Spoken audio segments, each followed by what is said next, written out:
सोहनपुर गांव में रामलाल नाम का एक लकड़हारा रहता था। वो अपनी जीविका चलाने के लिए गांव के पास के ही जंगल से रोज लकड़ियां चुनता और उन्हें बेचकर कुछ पैसे कमा लेता था। इसी तरह उसका गुजारा चल रहा था। कुछ दिनों के बाद रामलाल की शादी हो गई। उसकी पत्नी बड़ी खर्चीली थी, इसलिए अब उतनी लकड़ियों को बेचकर घर चलाना मुश्किल हो गया था। ऊपर से रामलाल की पत्नी कभी नए कपड़े खरीदने के लिए तो कभी किसी दूसरी चीजों के लिए रामलाल से बार बार पैसे मांगती थी। अगर पैसे न मिले तो रूठ जाती। रामलाल अपनी पत्नी से बहुत प्यार करता था, इसलिए उसकी नाराजगी वो बर्दाश्त नहीं कर पाता था। रामलाल ने ठान लिया कि वो अब ज्यादा लकड़ियां इकट्ठा करके बेचेगा, ताकि उसकी पत्नी को रोज रोज पैसों की कमी न हो। पत्नी की इच्छा पूरी करने के लिए आज रामलाल घने जंगल तक चला गया और बहुत सारी लकड़ियां चुनकर बाजार में बेच दी। ज्यादा लकड़ियों के ज्यादा पैसे मिले तो खुश होकर रामलाल ने सारे पैसे अपनी पत्नी को दे दिए।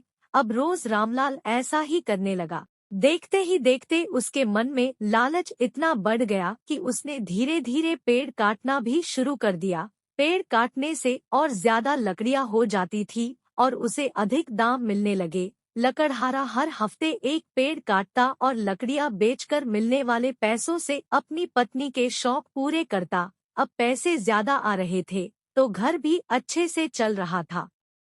धीरे धीरे रामलाल ने पैसों को जुए में लगाना शुरू कर दिया। जुआ खेलने की लत ऐसी लगी कि रामलाल एक मोटी रकम इसमें हार गया। अब इस रकम को चुकाने के लिए रामलाल ने एक दो मोटे मोटे पेड़ काटने का फैसला लिया। जैसे ही रामलाल ने जंगल में जाकर अपनी कुल्हाड़ी को एक बड़े से पेड़ पर चलाने की कोशिश की तो उस पर पेड़ की टहनी ने हमला कर दिया। रामलाल चौंक गया, फिर उसे पेड़ की एक टहनी ने लपेट लिया। रामलाल कुछ समझ नहीं पाया कि यह सब क्या हो रहा है। तभी पेड़ से आवाज आई, मूर्ख, तू अपने लालच के चक्कर में मुझे काट रहा है। तू सारे पैसे जुए में लुटा देता है और फिर पैसे लौटाने के लिए पेड़ काटने आ जाता है। तुझे पता है कि पेड़ कितने कीमती होते हैं।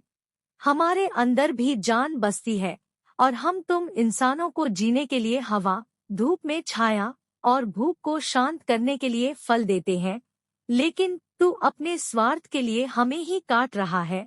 पेड़ ने कहा, आज तू रूठ, यही कुल्हाड़ी मैं अब तेरे ऊपर चलाऊंगी। पेड़ की टहनी कुल्हाड़ी से रामलाल पर वार करने ही वाली थी कि वह गिड़गिड़ाने लगा।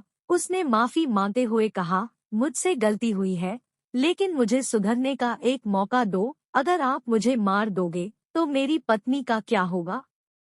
वो अकेली पड़ जाएगी। आज से मैं किसी पेड़ को नहीं काटूंगा, यह प्रण लेता हूँ। यह सब सुनकर पेड़ को रामलाल के ऊपर दया आ गई।